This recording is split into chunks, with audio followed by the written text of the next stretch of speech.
mahangin sa labas, guys. Amo dya ang bulak nga sagwa. Tapos yung nagatubo lang sila. Yung mga tinatawag natin na wildflower. Pero sa ibang bansa, hindi naman nila ito kinakat, no?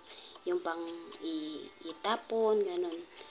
Ito yung makita mo sa sa mga hikadalan nga mahambal mo ay kanami ng tawon. Kaya gina-preserve man nila. Yan siya. Kita mo, maganda siya, diba? Magandang gawing bouquet. Ito, umawal naman talaga ito. Pero sa iba, bagay na bigyan nila halaga. Ayan.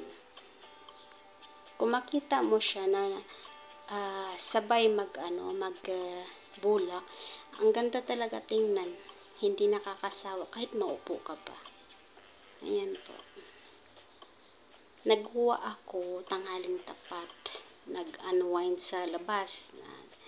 Nakita ko, yun, kuha ko ng mga video niya. Sari-saring kulay, may blue, may parang puti, na parang purple. Merong yellow, na talagang yellow. Ayan. Thanks for watching.